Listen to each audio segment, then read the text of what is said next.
K-2s, welcome back to the K-2 Financial Health Channel. It's good to have you here. If you're new to the channel and like what you hear during this video, I'm asking you to share this information with someone you care and love. They can use this information to their advantage long term, and so can you. K-2s, welcome back. Guys, all this talk about money, I don't have it, how to get it. Money don't buy you happiness, blah, blah, blah, blah, blah, right? Slow your roll for 2025, guys. Before you start your goals in 2025, don't get ahead of yourself. We got to talk about finances, what that means to you, right? Don't get ahead of yourself about money because finances start first. I'm going to talk about that, right? The difference between money and finances. I'm going to talk about that. Before I get started, let me go ahead and jump off into something. If you guys have seen my video, my last couple videos, if you're new to the channel, hey, you're welcome to go back, hook up K-2 on YouTube. You'll see my last couple videos. I talked about, some things, right? I talked about how I ended 2024 on a good note. Even though I planned I went to Egypt last year, had a fabulous trip back in 2024, guys. And you know what? I planned for that though, right? Even though I saved up $4,000, a little over $4,000 for that Egypt trip, I still ended the year with a $30,000 net worth gain, guys. And so this year in 2025, I have some more goals centered around that. My goal for 2025, increase my net worth by $45,000, okay? In that light, I want to issue a challenge to you guys, all right? I'm going to challenge you guys throughout the year, right? So what I want to do is I'm doing my K-2 2025 net worth challenge to you guys, right? So what is net worth for some of you don't know? What is net worth? Add up all the value of all the stuff you own, subtracted by what you owe. The end result, negative or positive, is your net worth, right? So I'm going to ask all of you guys to participate in my net worth challenge. I'm going to leave my personal email in the box down below. You guys reach out. Reach out to me if you want to participate. I would love you guys to participate. Challenge me if you guys can. Can you beat that 45 grand? Can you beat that 45K, right? I challenge you guys, right? I don't care if your goal is $5,000, $10,000, $15,000. You guys can participate. You might be asking, well, K-2, man, I'm $100,000 in debt. How can I participate? Hey, it's like this right here. Even though you're negative, let's say you pay off $20,000 of that $100,000 that you're behind, right? Well, hey, look, even though you're negative, you still increase your net worth, even though it's negative, right? So yes, you can participate as well. Down below, all I want from you guys, if you want to participate, is your name, age, where you're from, and what's your goal, right? What's going to be your net worth goal this year? Participate, guys. Join me in my net worth challenge for 2025, okay? So let's get into it, guys. Let's get into this. Let me tell you guys something. Again, don't be concerned so much about money. You're getting ahead of yourself, right? You want to get your money straight. Hey, it's like this right here. You got to understand what's financials first, right? You got to understand that, right? What is finance, guys? What is finances? What's personal finances, right? Personal finances is the art and science of managing your money, right? Now, personal finances involves a whole assortment of things, right? Whole different assortment of categories, right? Stuff like what? Can you guys see that? I'm gonna back up here. Banking, right? Saving, right? Insurance, right? Wills, estate plans, right? So a whole bunch of stuff. Retirement, right? So what is money? Money is a currency, a physical currency, right? A tangible asset used to purchase goods and services, right? So let's go down here, guys, and we're going to underline some things. Well, art and science is already underlined. Art and science up there for finances, and assets down for money, right? And we have to discuss finances first, right? The art and science, we're going to focus on that. When I think of art and science, guys, you know what come to mind? If I combine those two words, you know what I think about? You know what comes to mind? Skill, right? There's a skill. This is a level to this, guys. There's a skill to managing our money. There's a skill that needs to be practiced to manage our money, to be good with managing our money. We have to practice sharpening that skill, right? Before we can sharpen that money tool, we have to sharpen that skill to get our money right, right? Money, I underline asset, because you know what? What is our biggest wealth building tool, right? It's our paychecks, right? It's our paycheck. Our paycheck is an asset. The biggest asset we have in our lives, guys, other than ourselves and time, is our paychecks, right? Now, some of you guys don't have a paycheck. Some of you guys are on your couch. You got to get up and get out and get something, man. Go get a job, right? There's no excuses, no jive in 25, guys. No jive in 25. That's my theme message. There's no jive in 25, right? You ain't got a job. You ain't got a job. Get out and go get something, right? You got a job right now that's not feeding you, not taking care of you. Go get another one, right? Go leave that job and go to another one that's paying you better, right? You're in school. You're waiting to get out of school. Get yourself out of school. You need that certification, that whatever that is. Go out and get it, right? If you got a good job right now that's really not doing it well for you right now, you need another one. Go get another one, right? I'm in the Midwest. Anybody in the Midwest, guys, you can do your part-time job. You can do a full-time job. You can do gig work. Gig work is very prevalent here in the Midwest, guys. It's dominating, right? There's no excuses, no jive in 25, guys, and no excuses. Go get up and get out and get something, right? Okay, so that's what it's all about, man. And it's like this right here. Look, in America, guys, and we can talk about this ad nauseum, right? I've said some things in my pre-video. You've heard other people talk about it. All the ways and reasoning and the angles of people, why people are this way. It's like this right here. The bottom line is this, guys. We have in America, I'm going to give you guys some stats here in a second, backing me up on this. We have taken our greatest asset, which is our paychecks, and we have turned those into liabilities, right? We have taken our greatest asset, our paychecks, and turned those into liabilities, right? And what are liabilities? We have been fascinated over credit cards. Credit card debt, over $1 trillion in America, right? We got tons of student loans and car loans, right? Car loans we can't pay for. Houses that are too big for us that we can't pay for, right? So, and then, other stuff as well, like payday loans, personal loans, things of that nature, right? So that's what we are in this country. Let me give you guys some stats. So according to a study led by Capital One, 77% of Americans feel anxious about their money. What are they anxious about? Things on, hey, can I fund my retirement, right? Can I pay my bills, right? Can I take care of my debt that I have right now? Can I cover the cost of living that's increasing steadily, right? So, but listen to this, guys. This next stat tells me that Americans, they had more money. Their mind's in the right spot. Their mind's in the right place, right? Their heart's in the right space. If they had more money, a poll by CNBC says this: 60% of Americans polled said if they had the ability to have more money, they would be able to take care of things that is near and dear to them, right? Like having a money plan, paying their bills on time, right? And also taking care of loved ones, right? So 60% said they had more money to take care of their loved ones, they would be more happy. And see, guys, let me tell you, that's near and dear to me, because let me tell you guys something personal about me. I spent 22 years in Minnesota. I'm originally from Omaha, Nebraska. 99, I left Minnesota. Spent 22 years up there. While up there, I got my mind right. When I turned 45, it was started back in 2013. What started me to get my money right, right? I didn't understand finances, right, and what that meant, right? That led to me, guys, me sharpening my skills led to me taking care of my money, sharpen my money tool, right, to get my money right, right? I came back here a couple years ago to take care of my mom. She got sick, and that brought me a level of peace and happiness, guys.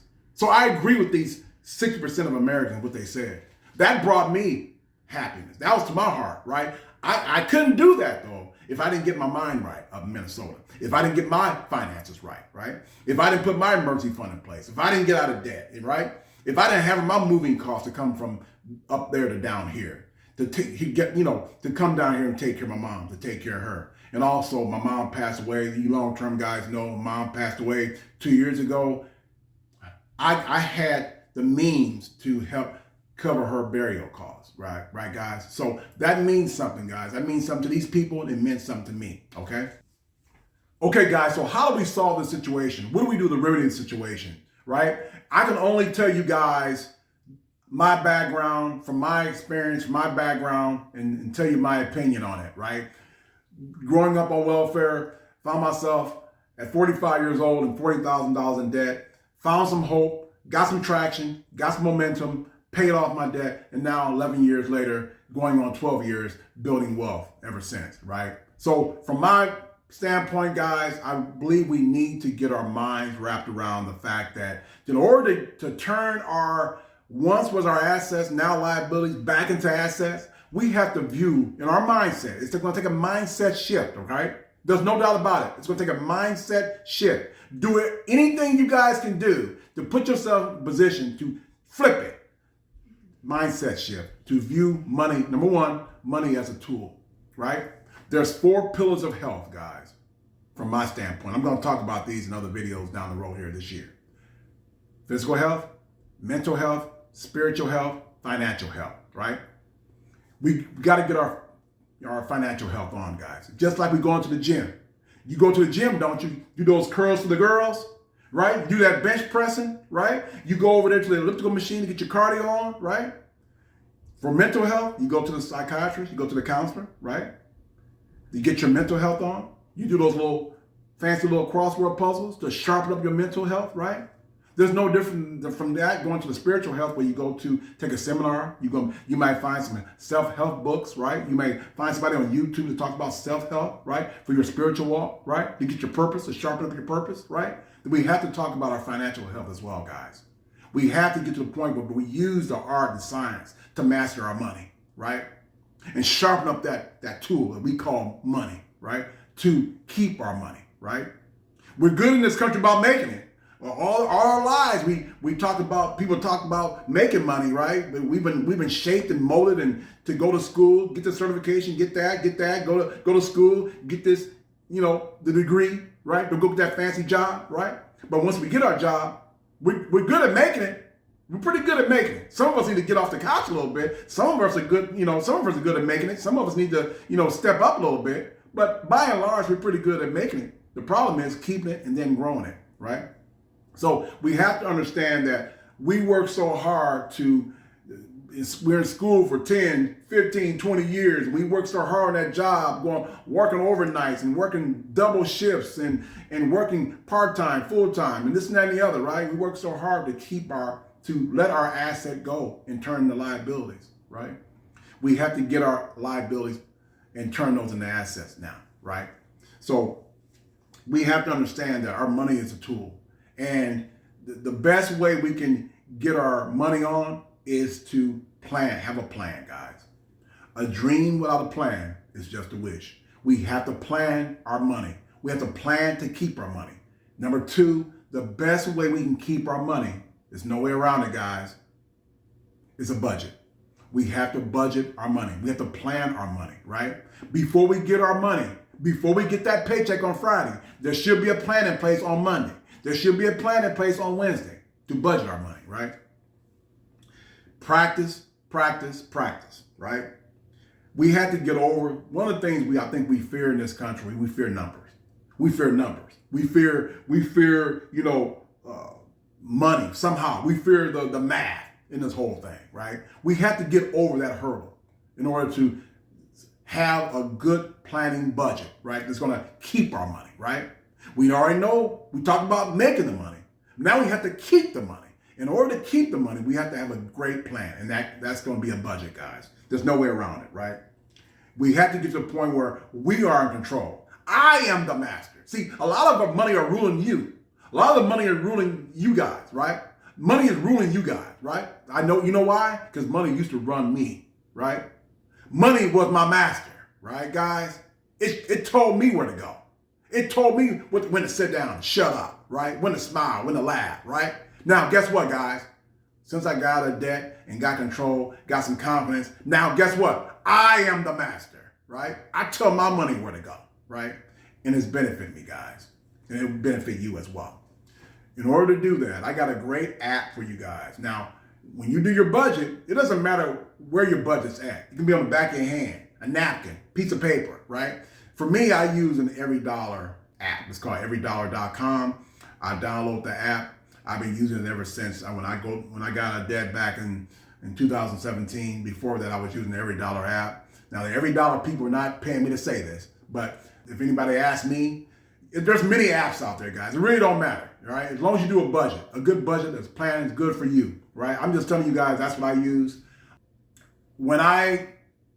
Throughout the month, of course, I plan before my month gets started. I put my budget in place. As my month goes on, every 2 or 3 days, when I make a purchase, usually make purchases on my debit card. I do cash very rarely though, but usually most of the time I use my debit card. So every 2 or 3 days, I get my purchases on my bank account, look down there, scroll down there, put my numbers inside my budget. So I keep track of what I'm spending, right? It's not enough to have a good budget, guys, but you also have to track your budget, right? You can't have a successful budget unless you track what you're spending throughout the month. So you may look at if you do what I do, you may look at your budget so many times per month, right? If I use cash, that's why I take my 4x6 financial journal with me everywhere. If I use cash, I'll document in there how much I spent and I'll put that in my budget, okay? So let's just let you guys know. So number 2 is budgeting. Number 3, guys, is when you're gonna take this walk, you have to understand that, listen to this stat, guys. According to Financial Health Network, the Financial Health Network says that 70% of American people are in poor health. We talked about the 4 pillars of health, right?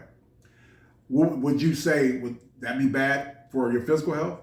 Would that be bad if you had 70% of the American people had poor mental health? What about spiritual health? 70% of the American public have poor financial health, okay? What do that mean for you? If you take this journey, right? You got to understand this, guys, that it's going to be pretty lonely. You're going to be doing it on your own, most likely. Most likely, guys, you're not going to find anyone. You can probably be the only one. It's like walking through a lonely, big, huge desert by yourself, or feeling like you're on the planet Earth by yourself, right? That you most likely going to be the only one in your peer group, in your family, that are taking this journey. They're feeling like you're feeling. They're getting out of debt and going down that journey you're getting ready to take. It's going to be a lonely feeling, man. You're going to be, remember my pre-video? You're going to be quote unquote weird, okay? Quote unquote weird, guys. And that's where it's going to be, right? So that's where it's at, man. That's where it's at, okay? See my pre-video, guys? It looked weird, didn't it? A guy putting money in a ATM machine, depositing money, right? That's not what we see, right? What do we see, guys? We see people frantically trying to get money out of that thing, right? Some people anxiously waiting to get money out of there. They don't even know if they have money in there, right? That's what you see, right? Another video you're going to see from me in 2025, I'm going to talk about all the weird things people do that are winning with their money, right? Quote unquote weird. We're labeled outcasts, right? Ostracized because we're weird, right? So I want to show you guys my pre-video, what I did. And that's depositing money in my bank account, right? So again, guys, you're going to be doing all these quote unquote weird things that people are going to shun you for, talk bad about you, or because you're weird. You don't do things that normal folks do. Well, what is normal? Normal is broke, living paycheck to paycheck, right? Stressed out, high blood pressure, anxious about the debt collector calling, right? Wage garnishments, property liens, right? All these things, guys, right, are normal, right? So when you're going to be weird during your debt-free process, in your building wealth process, I want you to know, don't feel bad when people put you down or look at you a certain kind of way and label you quote unquote weird. That's part of the process, man. It's part of the process. But we have to get our mind wrapped. Those of you who can deal with that are going to be successful, right? So we talked about getting our minds right about finances, right? The art and science of sharpening that money tool, getting our money right, making our money, and then having a plan, a budget to keep our money. But now, what we're going to do now? We're going to grow our money. And it's amazing, guys. We've been taught and raised in elementary school, high school, college even. And we still didn't know about how to grow our money. We knew about how to make it, but we didn't know all the tools, the vehicles we use to grow our money, right? And I want you guys to understand, right? To get this process right, you got to have the tools to grow your money. Things like money market accounts, high yield savings accounts, CDs, certificates of deposit. We talk about Roth IRAs, 401ks, stocks and bonds, treasury bonds, all those kind of things, right? Those are the things we use to now grow our money, right? You guys out there who have your fancy smartphone, right? If you guys don't have a smartphone, and some of you are on the couch right now, well, what will that tell you? Get up and get out and get something. Go get your money on so you can get one. You got a smartphone, guys? Now's your time. Instead of looking at all the funnies on Facebook, instead of, thank you for joining me on YouTube, but some of you guys scrolling YouTube for the funnies, right? On what? Is it X now? It was Twitter, now it's X. Scrolling through X for the funnies. Use that same time and space to jump on Google. Google money market account. Google high yield savings account. Google 401k, Roth 401k. Google stocks and bonds, treasury bonds, right? Google that stuff, guys, because that's what's going to lead you into the future. That's what's going to lead your money into the future of growing, right? And getting involved with the compound interest, right? That whole word, compound interest, guys, is one hell of a thing, right? So that's what I want you guys to do. All right, there you have it. Understand, don't get ahead of yourself on money. You got to talk about what finance is first, right? You got to understand. You got to get in that art and science of getting your money right, right? Managing your money. Because you manage your money, right, guys? Those of you who can manage your money well, it's going to be the difference between people who have a negative net worth, have a positive net worth 5, 10 years later. Okay, guys? In that light, understand. Take care and take control of your biggest wealth building tool is your paycheck. Make sure that's an asset. Keep your asset an asset. Keep that money by planning and then growing your money, guys. Growing your money, right? On that note of net worth, if you guys want to join me on my net worth, my 2025 network challenge, you guys are welcome to do that. I got my personal email down below. I need if you want to participate, let's do this. Don't talk about it, be about it. Give me your name, your age, where you're from, and what's your goal? What's your net worth goal this year? Okay, guys, so thanks for joining me, K-2s. Good to have you here. If you're new to the channel and like what you heard during this video, I'm going to ask that you share this video with someone you care and love, and they can use this information to their advantage long term, and so can you. K-2s, as always, we've come too far to forget who we are. So let's take it to another level. Raise the bar. Only then can we toast 2 ancestor stars. Peace.